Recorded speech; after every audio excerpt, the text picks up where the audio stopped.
Parang kayo ba ay giniginaw o nag-almusal po ba tayo? Good morning po sa inyo po lahat. Magandang umaga. Isa pa yung Espanyol naman. Buenos dias. Ay. Okay, magandang umaga. Hindi po ako ang preacher ngayon. Ano po? Sige po, kayo po ay makaupo. At meron po tayong isang hindi na siya kabataan kasi patakbo na sa 30. So, baga sa pero matagal na po siyang Kristiyano. At dito po sila hinubog talaga dito sa Turn to Jesus, Naalala ko nung siya po ay nag-aaral at nagsimulang magkaroon ng girlfriend, ako yung lagi tinatawagan ng nanay. Sabi ng nanay, "Pastor, yung anak ko may ganon-ganon." So, si nanay, ako napakahigpit kong pastor noon. Talagang lahat ng mga kabataan dito ay galit na galit sa akin kasi napakahigpit ko. Masyado po akong stricto. Pag sinabi kong bawal ganon-ganon bawal, para bang itinuring ko silang mga sarili kong anak. Kasi ganun yung ginawa ko sa mga anak ko na talagang sabi ko, bawal mag-boyfriend hanggang nag-aaral. Pag natapos ka, nagkaroon ka ng trabaho, pwede ka na mag-boyfriend, pwede ka na mag-asawa. So, yun ang talagang ginawa ko sa mga anak ko na siya rin in-apply ko dito sa mga kabataan ito. Kaya talagang galit na galit sila sa akin. Napakahigpit ni pastor na yan. Pag nakikita nila ako, talagang hindi nila alam kung saan sila pupunta. Pero talagang sabi ko, God is good. Dahil siya po ay hinuhubog ng Panginoon na tumatayo sa Power Nights. So sa mga hindi po dumadalo, sayang, hindi niya napapakinggan yung kanyang preaching, yung kanyang sinasabi. Pero ngayon ay talaga sabi nga, dumating din po yung time na kinausap ko siya. Sabi ko, ikaw ay power din bilang youth pastor. Kaya lang last year talagang sabi niya, gusto niya na ayaw niya eh. Sabi ko, sige, mag-isip-isip ka muna. Hanggang sa, madalas din po siya nakikita niya na kumakanta. Isa po siya sa nagli-lead dito. Kaya kilala po ninyo at naniniwala po ako na very excited po kayo kung ano man yung i-share niya na magmumula po sa ating Panginoon. At tinatawagan ko ang man of God na suddenly, darating po yung araw na yon na talagang, kasi inuhubog po natin na sabi nga ni Bis, how many years siya po ay magre-retire sa kanyang position. At sabi, ako rin po ay siguro mga 65, meron pa akong 7 taon. Kaya, yun po. So, tinatawagan ko, welcome po natin si Brother-in-law Mercurio. Palakpakan po natin ang Panginoon. Kulang pa yun eh.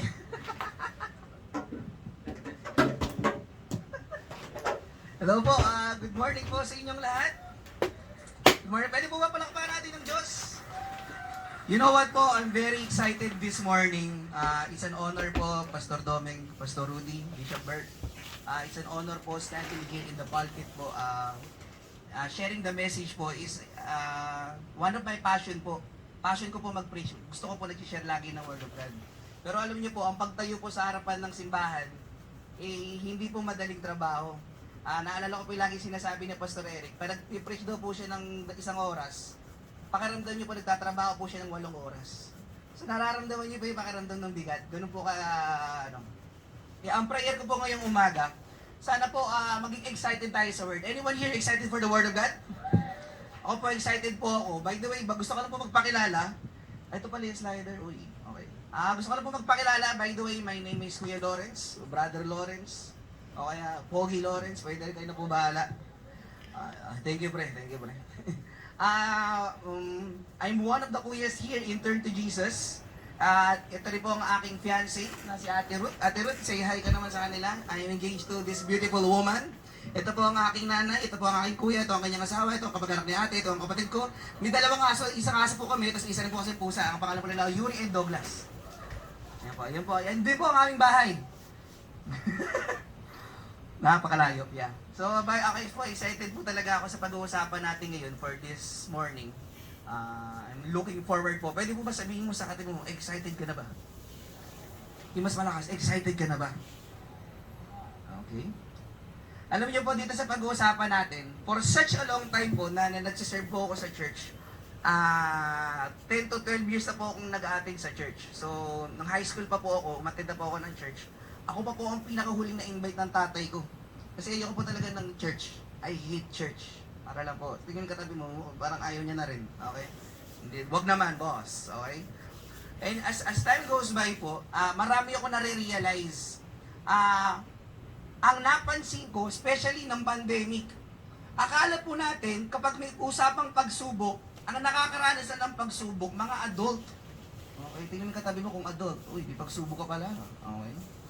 Pero na-realize natin na noong pandemic, na kahit pala youth, may pagsubok. Di ba? Sabi mo sa katabi mo, okay ka lang? Ha? Okay. Kaya po dito sa pag-uusapan natin, sana po hindi niyo po makita na si Lawrence, bata pa yan. Yung totoo naman, bata talaga. Kaso nauubos ang buhok. Kaya ang excited po ang heart ko na matanggap niyo po ang salita ng Diyos, not because of the one who is in the front, but because of His Word. Sino po ang excited? Pwede po mas makarinig yung malakas na amen? And you know what po, dito sa pag-uusapan natin ngayong umaga, we're gonna look at the book of Mark chapter 6, verse 45 to 52. Can I invite you to stand up as we read the word in reverence to His word? Come on po, pwede po tayo magsitayo. You know what po, sabay-sabay po natin basa. In verse 45, immediately, Jesus made His disciples get into the boat and go on ahead Him in Bethsaida while He dismissed the crowd. Verse 46, after leaving them, He went up on a mountainside to pray. Verse 47, later that night, the boat was in the middle of the lake, and He was alone on land. Verse 48, He saw the disciples straining at the oars because the wind was against them. Shortly before dawn, He went out to them. Walking the lake, He was about to pass by them. Verse 49, but when they saw Him walking on the lake, they thought He was a ghost. They cried out. Verse 50, because they all saw Him and were terrified. Immediately, He spoke to them and said, take courage, it is I. Don't be afraid. Sabi mo sa katabi mo, don't be afraid. Verse 51, then He climbed into the boat with them, and the wind died down. They were completely amazed. Verse 52, for they had not understood about the loaves.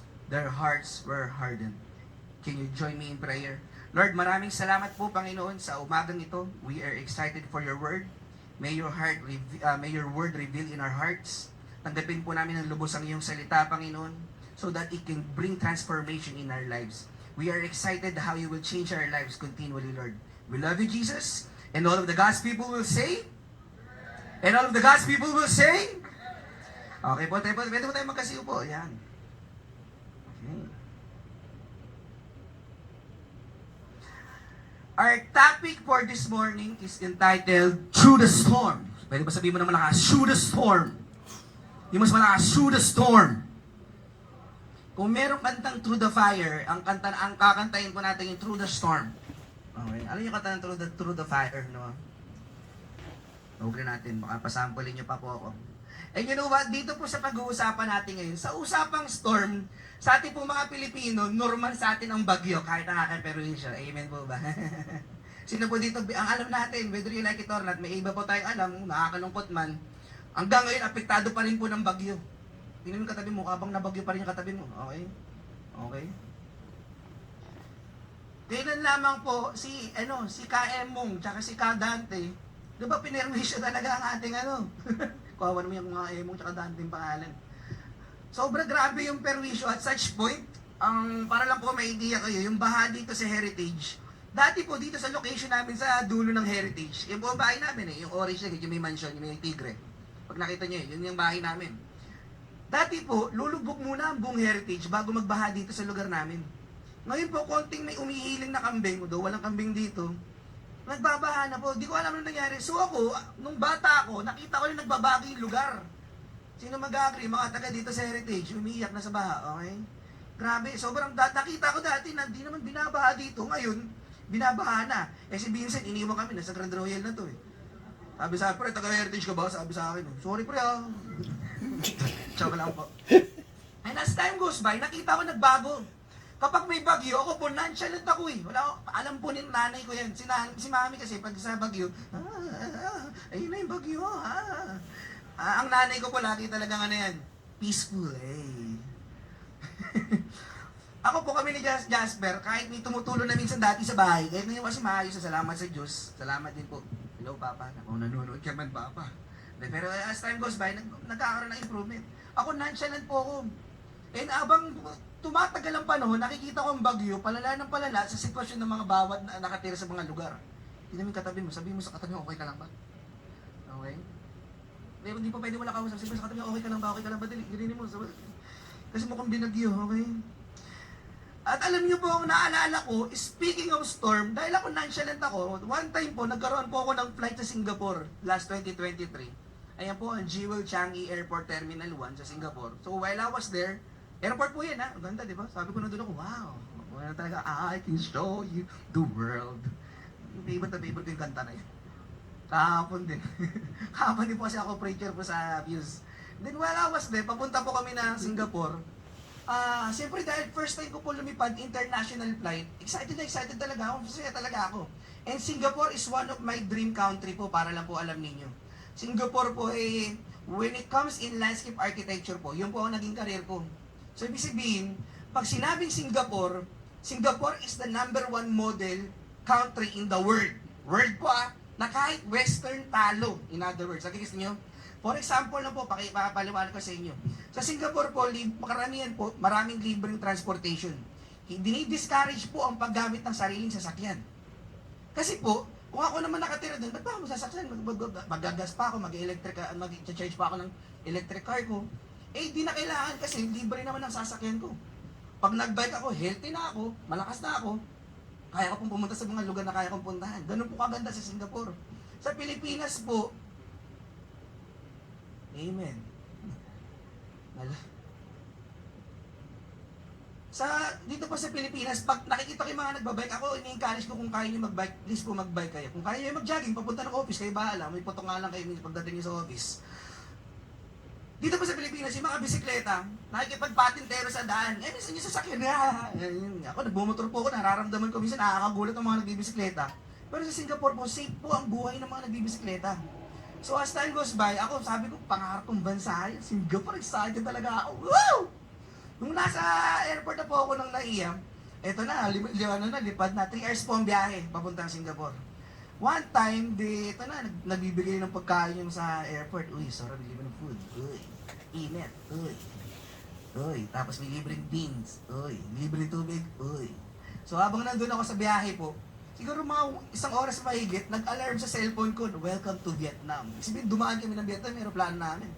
Maya-maya, biglang yung pilot biglang sabi, this is flight 212, hindi ko maintindihan yan, biglang biglang nag-beep yung sound doon sa airport, kailangan magsuot ng seatbelt, fasten your seatbelt. Pag may nakita po kayo sa mga hindi po nakakasakay ng aeroplano, once na umilaw po yung nasa taas, ibig sabihin, dapat suot mo yung seatbelt mo, umiilaw. Tapos medyo, nagpumatay ilaw, gumanon, humina, nagdim. Uy, ayos, makakatulog konti. Ang kulit ako, mamaya gumagano yung aeroplano.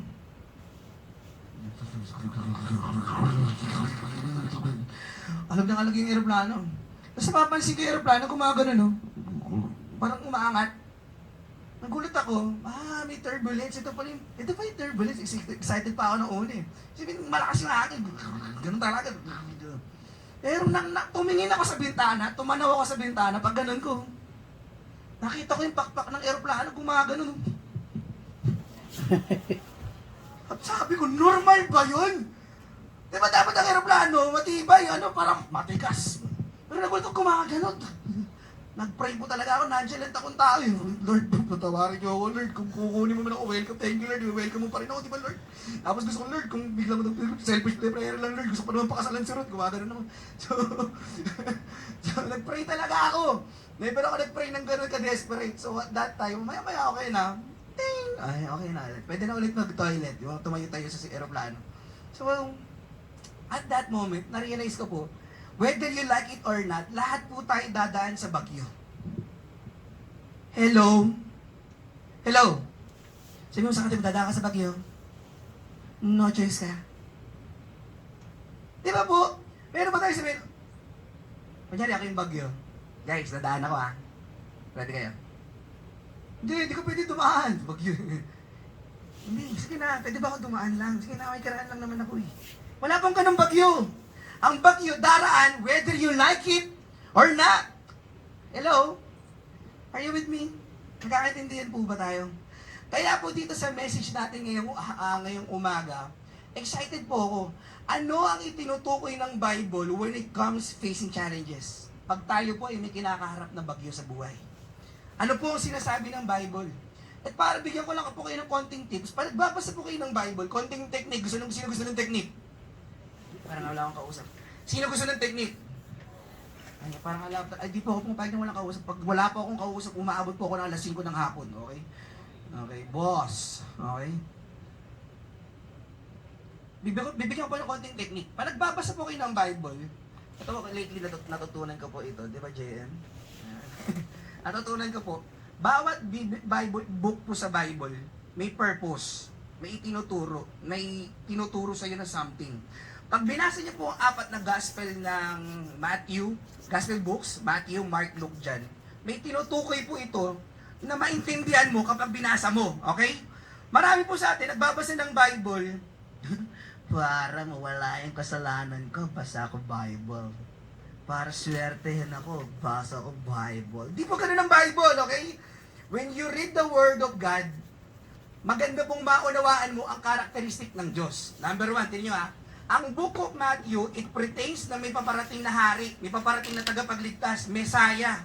Kaya pag binasa nyo ang Bible, diba sa Matthew lang tinutuko yung lineage ni Jesus. Diba? Yun yung madalas yung i-skip. Ang dami naman nito, nakalistang pangalan, hindi ko makilala ngayon. Lipat na ako. Chapter 2 na agad. Diba? May mga ganun. Nasa Matthew po yung makikita ninyo. Sa Book of Mark, ipinapakita may servant. Kaya nga sinabi sa Book of Mark, he came here not to be served, but to serve.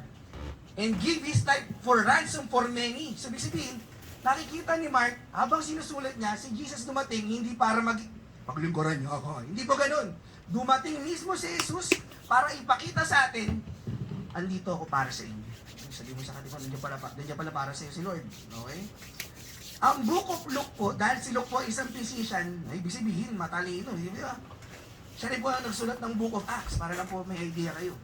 Si Luke po, dahil isang doktor, pag nagsusulat si Luke sinusulat niya yung Book of Luke, detalyado. Gusto niya specific. Kaya medyo mahaba rin po pag binasa niyo ang Luke. Lastly, sa John. Pag binasa niyo po ang Book of John, kinukumbinsi ka na maniwala ka dapat para matanggap mo ang buhay na walang hanggan. Ano sabi sa John 3:16? For I know the plans, Hindi po. For God so loved the world that He gave His only Son. Di ba?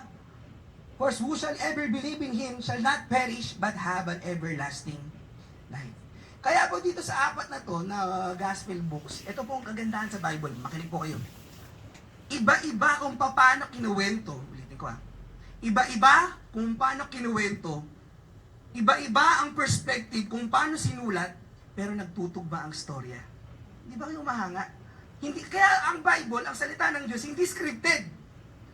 Baka nagkasunduling 4 na yun, sabi nila, ito yung susulat nila. Alam niyo po ang isang bagay, mas nakakapaniwala, dahil iba-iba ng pagkakakwento, pero isa ng storya. Ang ganda. Pwede sabihin mo sa katabi, ang ganda ng salita ng Diyos. Diba? Parang di nagagandahan. I-convince mo, ang ganda, di ba?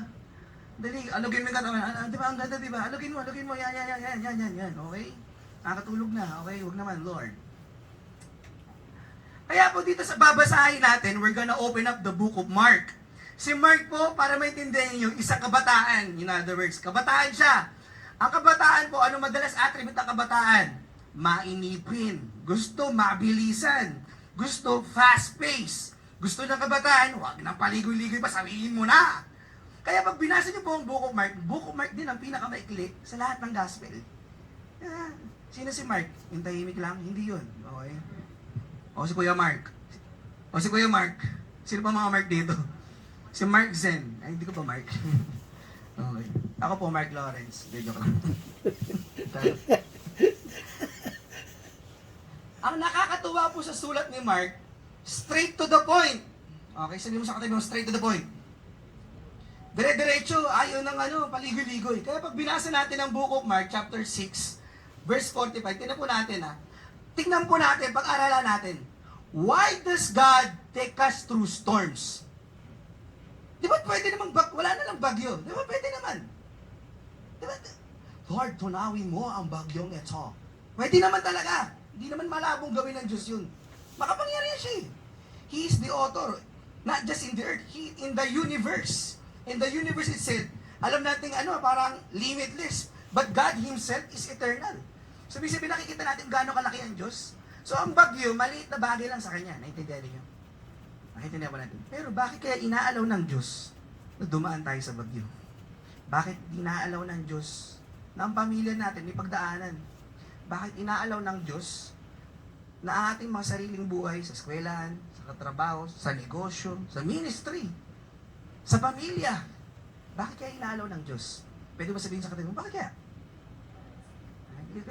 Please, sabihin mo, bakit kaya? Alam niyo po kung bakit? Storms make you realize you're not in control. Ulitin ka po. Basahin ka po ng malakas. Storms make you realize you're not in control. Minsan po ang buhay nakaka-stress. Alam niyo po kung bakit? Kasi lahat ng bagay sa buhay natin, pinipilit natin kontrolin sa kamay natin. Baka kasi ang gustong mangyari ng Diyos, kaya tayo pinadadaan sa bagyo. Anak, nakikita ko may pagsubok ka. Baka gusto mong ibigay mo sa akin. Kaya ganda na sinabi ni kay Jesus kanina. Come to me, all you weary and heavily burdened, and I will give you rest. For my yoke is easy and my burden is light. Pag narinig ko yung word na yun, come to Jesus. Can you sabihin sa katabi mo, turn to Jesus. Ay, church, turn to Jesus. Amen. Pag may bagyo, kunyari, babawang ka na sa utang, tsaka lang turn kay Jesus. Hindi po ganoon. Nandiyan yung bagyo, turn to Jesus. At doon ako sa church, hindi yung ibig sabihin ko. Lalapit na po tayo sa Diyos dahil, ayan na. Ano na siya? Last option. No choice. Wala nang mapili sa buhay. Ipit na eh. But can I tell you this? Tingnan po natin In Mark chapter 6, verse 45 to 48. Basahin natin yan. Immediately, Jesus made His disciples get into the boat and go ahead of Him to Bethsaida while He dismissed the crowd. Okay? So si Jesus, tandaan po natin, pag nagbabasa po tayo ng Bible, 3 rule. Ready na kayo 3 rule? Sabihin natin malakas, 3 rule. Parang wala akong kausap. 3 rule. Pag binasa po natin yung ng Bible, may 3 rule. Number 1, context. Number 2, context. Number 3, context. Pag nagbabasa po tayo ng Bible, alamin po natin ang context. For example, alam niyo yung verse na Philippians 4:13? Gamit na gamit yan I can do all things through Christ who strengthens me. Hindi mo pwede basta-basta gamitin ang Philippians 4:13 sa kung saan. For example, nanligaw ka, sasabihin mo, I can do all things through Christ who strengthens me. Binasted ka. Ibig sabihin ba nun, di na sinamahan ng Diyos? Hello. Kanyari, for example, I can do all things through Christ who strengthens me. Tapos tumaya ka sa sabong. Hindi po di ba? Kasi bakit po? Context. Sabihin mo sa katabi mo, context. Nakakaintindihan mo ba? Nakakaintindihan po? So dito, alamin natin, bakit? Tingnan natin kung paano step by step, ano nangyari sa scenario. Verse 46, after leaving them, He went up on a mountainside to pray. Iniwan po ni Jesus ang kanyang mga disipulo. Nagkakaintindihan. Tandaan po natin Iniwan ni Jesus ang kanyang mga disipulo para mag-pray. Okay? Hindi katabi mo, nag-pray din katabi mo. Okay? Okay. Buti na lang nag-pray. Sabi mo sa kanya, buti nag-pray ka. Okay? Verse 47. Tingnan po natin. Later that night, the boat was in the middle of the lake, and He was alone on land. Yung mga disipulo ni Jesus na iwan dun sa lake. Ito na yung interesting part. Verse 48. He saw the disciples straining at the oars. So, ibig sabihin, sumasagwan. Pag nakita mo po ang isang mangingisda, kinakabahan, natataranta, kabahan ka na. Nung nasa El Nido, Palawan po kami, Nakakatakot talaga yung lugar. Yung bato. Kasi may one time, may isa po kami lulusutan, nag-island hopping po kami. May isang lugar sa Palawan, sa El Nido, para makapasok ka sa loob ng kuweba, ay baka na makapasok ka sa loob ng parang, ano ba, secret lagoon ba ang term doon? Secret lagoon. Gaganon ka sa ilalim ng tubig, bato. So lulusod ka. So ako, dahil di po ako magaling lumangoy, hindi tulad ni Ruth, si Ruth talaga parang sirena, hindi kumakanta. Ako po hindi, kinakabahan po ako. Naka-vest po ako, si Ruth, parang wala eh. Kulang nakaalam, talagang sirena na lang talaga. Woo! Kinakabahan po ako. Pero yung mga manging isda, yung mga kasama po namin bangkero, sabi, huwag kayo matakot, okay lang yan, kaya niya mga 5 seconds lang. Baka kuya kasi iba yung 5 seconds mo. Nakaintindihan natin. So ako kinakabahan. Ito pong gusto ko may unawaan ninyo. Pag ang isang professional kinabahan, nakakaba. Ito pong mga disipulo ni Jesus, mga magagaling na manging isda to. May experience to, di ba? Mga manging isda nga, ako po tatay ko, manging isda ang tatay ko eh. Laking ilo-ilo eh. Ngayon, habang sumasabuan sila, sabi straining at the oars because the wind was against them. Sabihin, may storm. Sabihin mo sa kanila, storm. Mas malakas, storm. Shortly before dawn, he went out to them, walking on the lake. Sabihin, lalakad si Jesus. Sabi ni Jesus, tignan nyo, lalakad ako sa tubig. Joke lang. He was about to pass by them. Ngayon, tignan na po natin. Ang buhay po nating mga Kristiyano, whether you like it or not, sabi ko kanina, hindi mo mapipili kung ang bagyo daraan. Darating sa point, tayo mga Kristiyano, tayo mga sumusunod sa Diyos, tayo mga tao, mararamdaman mo, pinipiga ka ng buhay. Sino dito parang nararamdaman mo, piniga ka na ng buhay? Hello? Ang tanong ko sa inyo, church, this is my question for you. Nung pinipiga ka ng buhay, anong lumalabas kaya sa'yo? Is it bitterness? Is it anger? Is it unforgiveness? O yung pinipiga kang, ang lumalabas yung matamis. Pag-ibig, kapatawaran, pagpapala. Pwede ba tignan mo yung katabi mo, sabi mo sa katabi mo, buti nila ang sweet-sweet mo. Okay? Ang sweet-sweet mo sobra. Okay? Di ba, church? Madaling sabihin na ako nagmamahal kapag everything is good happening in my life. Ulitin ko po. Madali naman sabihin, I love you eh. Kapag okay. Pero kaya mo magsabing I love you kapag hindi na okay. Hello po sa ating mga mister at ating mga misis dito sa church. Hello. Amen. Si kuya. Dati po si kuya, nakikita ko itong kuya ko. Si kuya parang ito si kuya parang stoic eh. Yung walang reaction. Pero nung nakilala si Ate Jelica, grabe ang sweet pala ni kuya. Dati hindi kami nililibre, ngayon libre na libre. Kaya sabi ko, pwede ba balik ulit sa bahay? Then legit po, ako naniniwala po ako, ang tunay na transformation ng buhay natin, nasa Diyos talaga. Yan. So proud of you kuya, I love you kuya. Kaya just lately po, nasa bahay po lagi namin si kuya. Minsan naiya ako, si kuya talo pa ako magbasa ng Bible, may nagbabasa talaga ng Bible. Sa laki ng Bible. Yung Bible ko, late. Yung kuya, ganito. Spread, arbor. Kaya po, excited po ako na maunawaan natin. Kapag pinipiga na tayo ng buhay, anong reaction mo? Ito ba, sabihin sa katabi mo, anong reaction mo? Okay? Nagkakaintindihan po ba? Sino pa may natututunan ngayong umaga? Sino pa may natututunan? Kasi tingnan po natin ito po gusto kong maintindihan natin. You might not have control, but you can choose how you react. Ulitin ko pa You might not have control, but you can choose how you react. Totoo naman wala kang control sa mga nangyayari sa buhay natin, di ba? Pero, may choice ka. Paano ka nagre-react? Kapag dumating isang bagay na pinipiga ka, paano tayo nagre-react? Lord, ano na ba naman dyan? Lord Jesus, Lord! Nag-worship naman ako sa every Sunday, Lord Ang laki ng times ko naman sa Lord pag Sunday. Pero Lord, bakit may pagsubok? I believe God is teaching us something. Sino po naniniwala? Sino po naniniwala? Amen. Ako po sobrang, my heart is very grateful po sa lahat po na nangyayari sa ministry natin. Example po, for the one example po, sa campus ministry po natin. Isa po sa nangyayari sa campus ministry natin. Dati po talaga, kailangan po namin lumusot sa mga gwardya para lang po makapag-share ng Word of God. Di ba, Ate Irish? Di ba? Yung mga iba, sino mga nakasama namin dito sa campus noon? Kailangan pang tumakas, promise po. Pero ngayon po, bukas na bukas po ang mga eskwelahan na magbigay po tayo ng salita ng Diyos. I believe it's God's miracle. Miracle po ng Diyos sa buhay natin yun. Kaya po ang challenge ko po sa ating lahat, yes, may kanya-kanya po tayong pagsubok. Pero ito gusto pong maunawaan ninyo. Tinatawag ka ng Diyos. Hindi naman ko naman sinabi sa campus ministry. Baka tinatawag ka ng Diyos. Baka pwede tayo mag-serve sa church. Tulong-tulong po tayo. Pwede po, hindi po malabo. Kahit hindi po, tayo gusto makatayo, mag-serve ka. Okay? You might not have control, but you can choose how you react. Kasi bakit? Ano pong sinabi sa 2 Timothy 1:7? For God has not given us a spirit of fear. Okay? But of power, of love, and of a sound mind. Sabi mo sa katabi mo, ay grabe. Punong-puno ka ng kapangyarihan at punong-puno ka ng kapayapaan. Okay? Okay?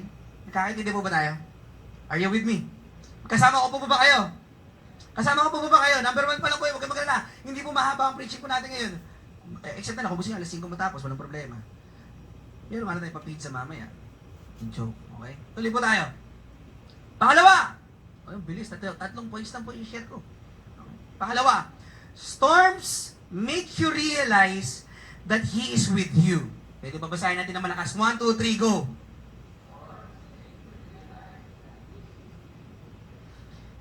Tignan po natin context ng Mark chapter 6, verse 45 to 52. Dito excited ako. Pakinggan natin Verse 49. But when they saw Him walking on the lake, kasi kanina, diba, ang kwento, si Jesus naglalakad sa lake. Uy, grabe, naglalakad sa lake. Sino ito sumubok na maglakad sa tubig? Gusto mo ba? Ako sinubukan ko. Nalaglag lang po ako, okay? On the lake. They thought He was a ghost. They cried out. Ito, minsan po magbabasa ako ng Bible, minsan natatawa ako . Imagine mo, itong mga disipulo ni Jesus, tarantang-taranta na, okay? Kasi nga pinapagyo, mamamatay na sila, malulunod itong mga to. Ibig sabihin umaalon, Imagine po ninyo. Imagine po natin. Pero alam nyo, buti may panahon pa sila mag-react. May multo! Sinabi they cried out. May panahon pa para matakot sa multo Diba ko ako yun, Sino ka ba? Kaya na nakasagon ako, tutuloy ko yung ginagawa ko Pero itong mga disipulo ni Jesus, napaka-interesting. Alam niyo po nakakatawa? Church, listen to me. Balikan po natin konti yung verse, di ko na nilagay dyan. Alam niyo po, bago mangyari itong lahat, kakatapos lang po magpakain ni Jesus ng 5,000. Ibig sabihin, na-witness ng mga disipulo ni Jesus na si Jesus kayang gumawa ng himala. Nakaintindihan niyo? Na si Jesus may kapangyarihan. Nakaintindihan po natin.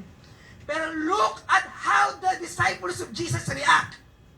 Marami sa atin, nakita na natin, pinagpala ka na ng Diyos, minahal ka ng Diyos, pinatawag ka ng Diyos, nakita na natin. Pero kapag may pagsubok sa buhay, bakit nagre-react ka na parang hindi mo kilala ang Diyos? Nakita niyo po? Kakatapos lang pong pakainin yung 5,000. Kung ako si Jesus, parang nakagano si Jesus. Kagabi lang kahapon lang. 5,000. 5 tinapay, pinarami, 2 isda. Kaya itong mga disipulo ni Jesus, napaka-interesting. Sino po nakaka-relate sa mga disipulo ni Jesus? Ako, nakaka-relate ako. Kilala ko ang Diyos Pero bakit minsan, nagre-react ako, as if parang hindi kita kilala, Lord. Sabi mo sa katabi mo, uy, buti na lang, kilala mo si Lord. Okay. They cried out. Verse 50. Because they all saw Him and were terrified. Grabe talaga! Natakot pa! Immediately, He spoke to them and said, take courage! It is I! Don't be afraid. Hindi ko alam ano talaga ni Jesus. Siyempre, maingay yun di ba? Mga siguro yung mga kasama ni mga disciples.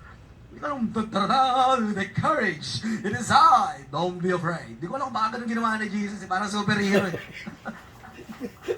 Hindi ko lang alam, Lord, paano mo ginawa ni may loudspeaker ka ba, Lord? Mga ganun. I believe the Holy Spirit speak with them. Ako po habang nakikita, habang nare-realize ko to, imagine ninyo di ba pwedeng sabihin ni Jesus, ayan na naman kayo, nagkakalat na naman kayo. Sige, bahala kayo, buhay niyo kapalit pag di kayo naniwala sa akin. Pwede sabihin ni Jesus eh. Pero tingnan mo ginawa ni Jesus. Ulitin ko kakagaling lang nila sa mga miracle na ginawa ni Jesus. Nagpalain sa mga espiritu, nagpakain ng 5,000, nag-preach. Nakikita niya? Nakikita po ninyo? Pero itong mga disciple ni Jesus, hindi makita.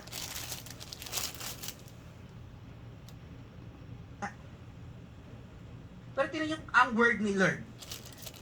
Ang word ni Jesus, He has all the rights para i-complain sa'yo.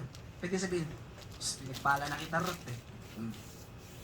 Ay, pinagpala na kita eh, ba't ganyan ka pa rin? Pwede ganun ni Jesus eh. Di ba? Pero tingnan niyo po ang language ni Jesus. Grabe pag-ibig po talaga.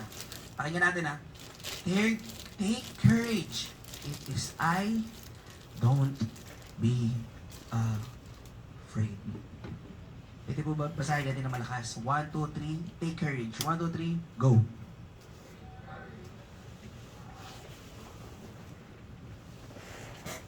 Am I speaking to you, church? Sino po nakaka-receive ng Word of God? Ang sarap ng Word of God. Amen po ba? Ang salita po ng Diyos, pag-ibig. He has all the rights to condemn us. Diba? Ito nga ginawa mo, Lawrence eh. Ito nga ginawa mo eh. Ito nga ginawa mo eh. Ako nga, niloko mo dati eh. Sabi ko, ako ang Diyos mo, pero ba't may iba ka ng Diyos? Extra Diyos. Charot. Charot. Inamen yun po, sorry. Nakakaintindihan po ba tayo, church? Hello po. Nakakaintindihan po ba tayo? Ang salita po ng Diyos, pag-ibig. So, sabihin po, anong ibig sabihin? Pag may pinagdaraanan po tayo, pwede po ba ang lumabas sa atin? Pag-ibig. Hello? Sabi mo sa katabi mo, I love you with the love of the Lord. Okay? I love you with the love of the Lord. Okay? Promise po. Kaya po ang sarap maging Kristiyano. Hello, ulitin ko po ang sarap po maging Kristiyano. Hindi dahil nagtotolerate tayo sa pag-ibig, dahil ini-imitate natin ng Panginoong Jesus. Okay? We may not be perfect at all, but it is our goal. Maging kamukha natin si Kristo. Kaya yung kanta kanina, He picked me up, He turned me around. Ano next? Gusto ko yung part dun, He changed my name. Ang ganda nun. Tinitignan ka ng Ama, si Kristo ka na. Kasi ba, ano po sinabi sa Galatians chapter 5 verse 22? Ha? Dali po, anong sabi sa Galatians chapter 5 verse 22? For I know the plans, hindi, yun na naman. Hindi po, hindi. Kay Angel, kay Angel, okay lang. Galatians 5:22. Love, joy, peace. Pero ito po gusto ko maintindihan natin. May ibinigay po ang Diyos sa atin na pag-ibig. Pwede ba? I-exercise natin. Sabi mo sa atin, may exercise. Hindi ka na nag-jogging eh. Okay? Kaya konting lakad lang, pagod na pagod ka na. Okay? Sorry, nahiya ako. Hindi na ako nakakatakbo ulit. Sino pa pinatutunan niyo ngayong umaga? Pwede sige po, kung papalakpakan po natin Diyos, palakpakan po natin ng Diyos. Tuloy po tayo Pag tinignan po natin yung, kanina sa book of Mark tayo, ngayon lipat tayo. Okay lang. Okay, magkano di po mahaba ang preaching. Hanggang alas 5 lang. Okay. Pangat na yan. Sinagsabi. Kanina nasa book of Mark tayo. Ngayon po lipat tayo. Book of Matthew. Ulitin ko. Iba-iba ng perspective ang pagkakakwento, pero iisa ng storya. Naintindihan? Matthew chapter 14, verse 27 to 32. But Jesus immediately said to them, same na same, take courage, it is I, don't be afraid. Ngayon si Peter, nag-respond. Okay?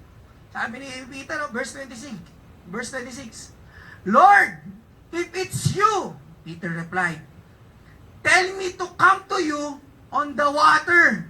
Ay, grabe yung faith ni Peter. Sino dito parang katulad ni Peter? Kasi gumagano'n sa bangka, sigurado. Diba?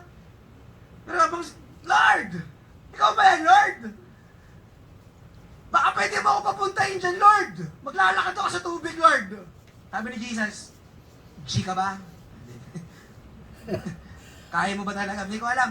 Baka mali mo, may ganun tanong. Pero tuloy lang po tayo sa scripture. Verse 29. Sabi ni Jesus, wala nang tumpik-tumpik pa. Anong sinabi ni Jesus? Come. Pwede ba sabihin natin malakas? Come. Yung mas malakas, come. He said, grabe si Jesus, no? Pwede naman may question and answer portion pa si Jesus eh. Nabaptize ka na ba? Nakapag-road track ka na ba? Na-salvation ka na ba? Nakapag-encounter ka na ba? Pwede naman sabihin ni Jesus ang ganun daming qualifications eh. Pero ano sabi ni Jesus? Dahil nakikita niya kay Peter na may faith, ano sabi ni Jesus? Come. Grabe. Grabe. Sino po? Grabe, di ba? Tingnan niyo ha, he said, grabe to, tingnan niyo po church. Then Peter got down out of the boat. Bumaba si Peter. Imagine niyo, yung bangka, gumano na si ano. Nakapaglakad. Tingnan niyo ha. Walk on the water and came toward Jesus. Grabe. Ano kaya sinabi ng mga disciple ng ibang kasama ni Peter? Wow, wow, wow!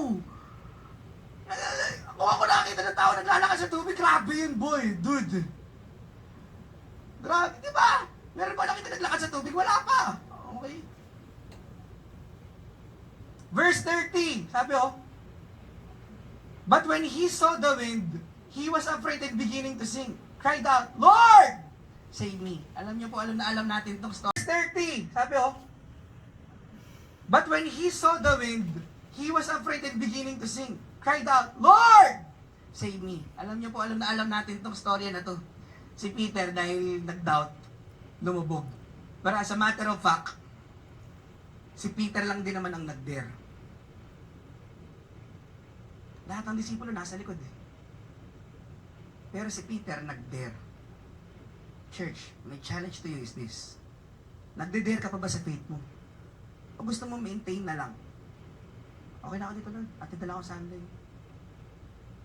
Pag walang bagyo. Atid ako ng Sunday kapag maraming blessing. Kapag ganun po ang tingin natin sa faith, we're looking at the wrong direction of our lives. Ulitin ko po, God is calling you. Anong sabi ng Diyos? Come. He's calling you to do something. Baka may pinapagawa ang Diyos sa iyo sa pamilya mo. Baka may pinapagawa ang Diyos sa iyo sa negosyo mo. Baka may pinapagawa ang Diyos sa iyo sa trabaho mo. Baka may pinapagawa ang Diyos sa ministry mo. And He is calling you right now. Can you say it to your neighbor? He's calling you. Tinatawag ka ng Diyos.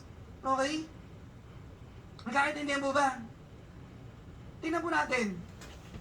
Without the storm, Peter would have never walk on water. Kung walang bagyo, he would never dare. Baka kasi challenge tayo ng Panginoon, anak, kung may pananampalataya ka talaga, then show me. Are you with me? Church? Church, hello? Pero siyempre, dahil, again, nakaka-relate tayo lahat kay Peter, tuloy po natin. Pwede ba basahin din na malakas? 1, 2, 3, go. No revelation. Ito po ang last point ko. Patapos na po ako. Dito po sa gagawin natin. Sana po maunawaan natin ang salita ng Diyos. Ulitin ko pa ang salita ng Diyos, tinatawag ka. Okay? Ibig sabihin, He is calling out of your attention. Ulitin ko pa, hello. Nasa akin po ba attention ninyo? Kasi po bakit new revelation? Tandaan po natin, kapag meron tayong pinagdaraanan sa buhay, magandang makita natin lagi, Lord, anong tinuturo mo? Pag may ganun tayong question lagi sa Lord, ang sarap sumunod sa Diyos. Basta uunawaan mo ang characteristic niya. Tingnan natin. Sabi sa Matthew chapter 14, verse 31. Okay, basahin natin ha. Lumubog na si Peter, di ba? Lumubog na ba si Peter? Hello, lumubog na ba si Peter? Tingnan yung sabi ni Jesus. Immediately, guys, hello, church, pakinggan nyo. Immediately, Jesus reached out His hand and caught him. Immediately, ang ganda ng word, immediately, right away. Si Jesus, mahal kami, baki sa'yo. Okay? Hindi kanya, sige, mag-dare ka, tingnan kung talagang kaya mo, ha? Galing ha, nakatawid ka, congrats. Hindi po ganun si Jesus. Dinedare ka niya, pero iingatan ka niya. Kasi tingnan mo immediately, ang ganda, ang galing talaga ng salita ng Diyos. Pero tingnan nyo, after niya i-reach yung immediately, ni-raise ka niya, reach out His hand and caught him. So, inangat. So, ibig sabihin si Peter gumagano. Maraming nainom ng tubig maalit. Hindi ang alat nun. Sino dito nakainom na ng tubig ng dagat? Di ba ang sakit sa ulo? Ang alat. Parang ang lumunok ng gintong buong asin. Nakalagay sa bibig mo. Sabi ni Jesus, at tingnan nyo ha, sinabi ni Jesus, "You of little faith," He said, "why did you doubt?" Ba't ka nagduda? Nagtanong ng question si Lord. Ulitin ko nagbigay ng question si Lord. Ulitin ko pa, nagbigay ng question si Lord. Why did you doubt? Why did you doubt? Ulitin ko po, why did you doubt? Diba ang sabi ko sa iyo, you trust me. You trust me. Come to me, all you weary and heavily burdened. I will give you rest. Church, minsan mo ba naranasan niyo na? Kahit matulog ka ng 8 oras, 10 oras, parang pagising mo, pagod ka pa rin. Hindi po kasi yun ang rest eh. Alam niyo po ba? Ang tunay na rest po, nasa Diyos.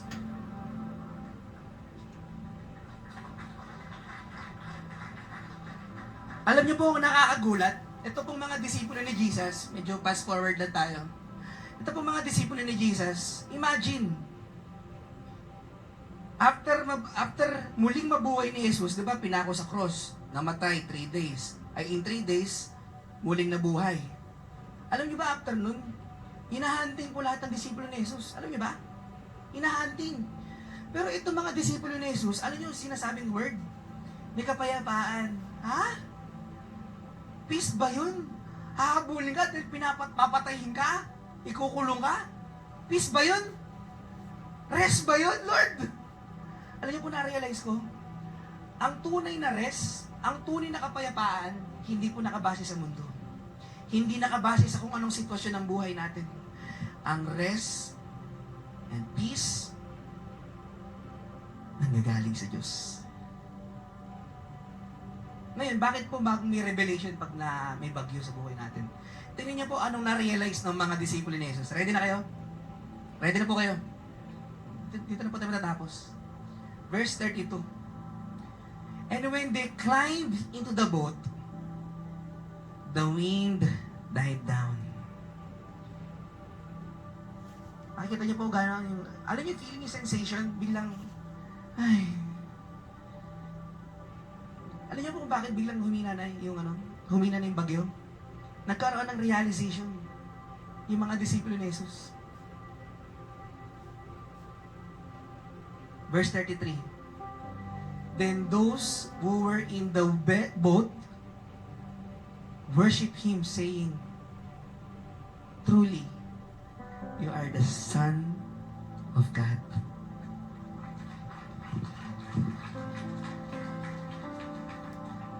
Church, can I remind you,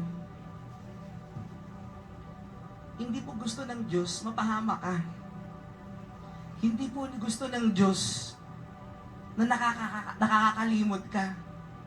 Tignan nyo nangyari sa mga disciple ni Jesus, nakakalimot eh. Diba, kakatapos lang magpakain, makatapos lang magpagaling, makatapos lang magpalaya sa masasamang espiritu, pero itong mga disipulo ni Jesus, nakakalimot. Pwede po ba wag natin kalimutan? Okay lang po ba? I believe God wants to speak to you right now. Pwede po ba, can I encourage you all to stand up? Pwede po ba tayo magsitayo? Church, ito pong gusto kong sabihin sa inyo, church. Gusto ko pong kausapin ng Diyos ngayong umaga. Gusto pong ipakita sa iyo ng Diyos on what He can do in your life. Gustong isabihin sa iyo ng Diyos, my son, my daughter, I hear you. Naririnig kita. Naririnig kita. Ngayon po, church, pwede po ba? I will just give you a few moments. I'll give you 1 minute. Can we just close our eyes? Can we just close our eyes? Please po, huwag niyo muna po isipin yung katabi mo. Huwag mo munang, iyaan mo muna yung katabi mo. And just pray, Lord, I wanna get back to you, Lord. Gusto ko pong bumalik sa iyo, Lord. How many times did I doubt you, God? I wanna get back to you, Lord. Come on, church, pray.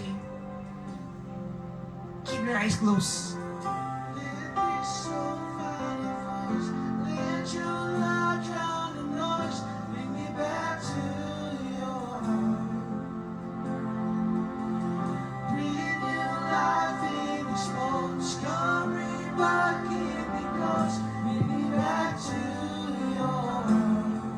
God is calling you, church.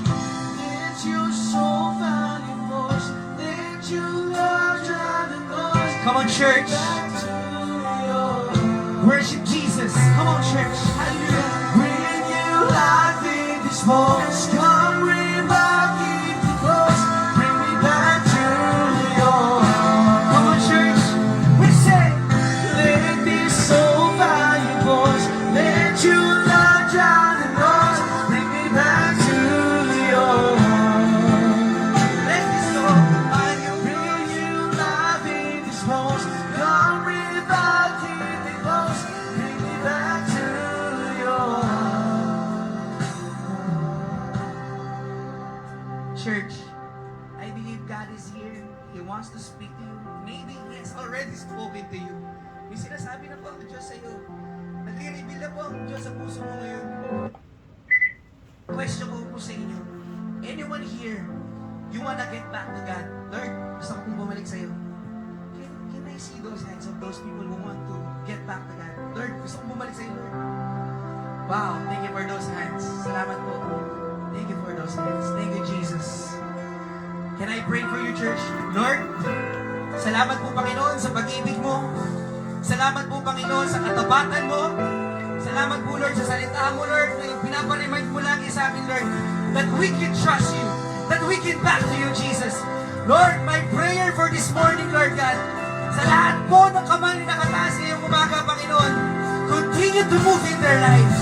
Continue to move in our hearts, Lord Jesus. We love you, Jesus. In Jesus' mighty name. Come on.